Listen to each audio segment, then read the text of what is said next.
आखिर एक हफ्ते में 7 दिन ही क्यों होते हैं और हर दिन का नाम किसी न किसी ग्रहों के नाम पर ही क्यों पड़ा हुआ है?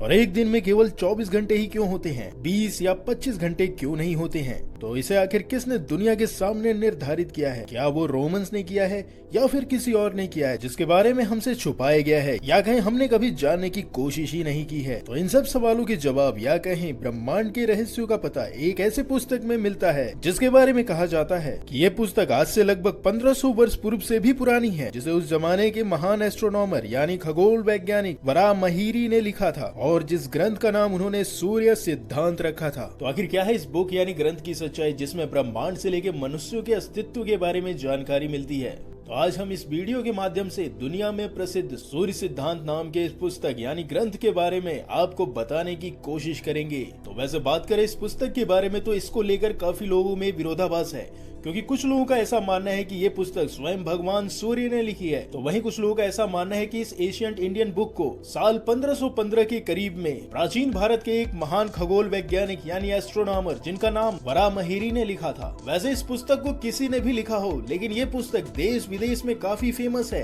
यहाँ तक कि नासा के साइंटिस्टों ने भी इस पुस्तक पे काफी रिसर्च किया है। और कुछ चौंकाने वाली बात ये सामने आई कि इस पुस्तक के ही द्वारा हफ्ते में 7 दिन क्यों होते हैं और एक दिन 24 घंटे के बराबर क्यों होता है, वह इस पुस्तक में बताया गया है। क्योंकि ये पुस्तक पूरी तरीके से ग्रहों यानी खगोलीय घटनाओं पर आधारित है। तो इस पुस्तक के अनुसार हम आपको ये बताते हैं कि आखिर हफ्ते में 7 दिन और एक दिन में 24 घंटे कैसे होते हैं, ये कैसे निर्धारित हुआ है। देखिए, वैसे तो हिंदू कैलेंडर यानी पंचांग के द्वारा और इंग्लिश कैलेंडर के द्वारा दोनों के अनुसार ये माना गया है कि हफ्ते में 7 दिन होते हैं और एक दिन 24 घंटे के बराबर होता है। तो देखिए, अगर बात करें इंग्लिश कैलेंडर के अनुसार तो हफ्ते का आखिरी दिन रविवार होता है। वहीं हिंदू कैलेंडर यानी पंचांग के अनुसार हफ्ते की जो शुरुआत होती है वो रविवार से होती है। और सूर्य सिद्धांत के पुस्तक में ऐसा बताया गया है कि ग्रहों की जो संख्या है वो 9 होती है, जो है शनि, मंगल, बृहस्पति, शुक्र और बुध, चंद्र, सूर्य। और जो आखिरी के 2 हैं वो है राहु और केतु। लेकिन हिंदू धर्म या फिर इस पुस्तक में जो राहु और केतु है इसको ग्रह नहीं माना गया है, इसे एक छाया ग्रह माना गया है। यानी अब केवल बचते हैं कुल 7 ग्रह और बचे हुए इन 7 ग्रहों के आधार पर ही 7 दिनों का नाम रखा गया है। लेकिन इसके बाद समस्या ये आई कि किस ग्रह का दिन कौन सा माना जाए। तो ग्रहों के अनुसार समय को डिसाइड करने के लिए होरा का सहारा लिया गया है। होरा यानी अहोरात्रि, यानी दिन और रात दोनों मिलाकर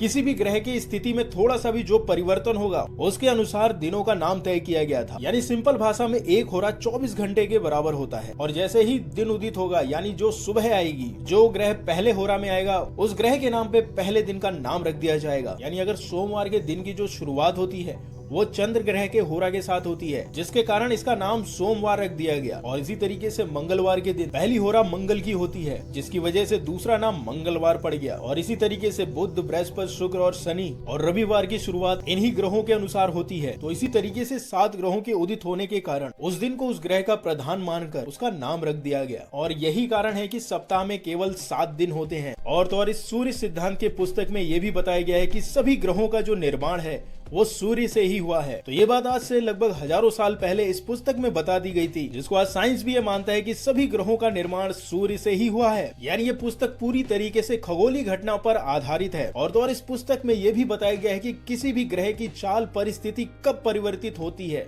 और तो और ग्रहों के बीच की दूरी यानी सूर्य से चंद्रमा की दूरी, चंद्रमा से पृथ्वी की दूरी और पृथ्वी से सूर्य की दूरी कितनी है, इसमें एक्यूरेट कैलकुलेशन के द्वारा सारी जानकारी दी गई है। और तो और न्यूटन के खोज से हजारों वर्ष पूर्व इस पुस्तक में बता दिया गया है कि पृथ्वी पर गुरुत्वाकर्षण बल मिलता है, जिसकी वजह से कोई भी वस्तु स्थिर रहती है। और हर एक ग्रह में यानी तारों में अपनी अलग अलग प्रकार की गुरुत्वाकर्षण शक्ति होती है। और पृथ्वी की भौगोलिक स्थिति कब कब परिवर्तित होती है, इस सभी चीजों के बारे में इस पुस्तक में वर्णन मिलता है। और तो और इस पुस्तक में यह भी जानकारी बताई गई है कि पृथ्वी ग्रह के अलावा मंगल ग्रह पर भी जीवन संभव हो सकता है। और आज के समय में साइंस भी यह मानता है कि मंगल ग्रह पे जीवन संभव हो सकता है। लेकिन अफसोस की बात यह है कि सूर्य सिद्धांत की ये बुक जो प्राचीन भारत के खगोलीय वैज्ञानिक वराहमिहिरी जी जिन्होंने इस पुस्तक को लिखा था, इसकी जो ओरिजिनल यानी मूल ग्रंथ है वो गायब हो चुकी है। लेकिन इसकी कुछ प्रतिलिपियां उस जमाने में बची हुई थी, जिसको बाद में अन्य विद्वानों ने पुनः लिपिबद्ध किया और इस रिसर्च वाली बुक को आगे बढ़ाने का काम किया। तो जिस पुस्तक को आज के समय में पूरा विश्व पढ़ रहा है वो ओरिजिनल बुक नहीं है, लेकिन उससे काफी मिलते जुलते सबूत अभी भी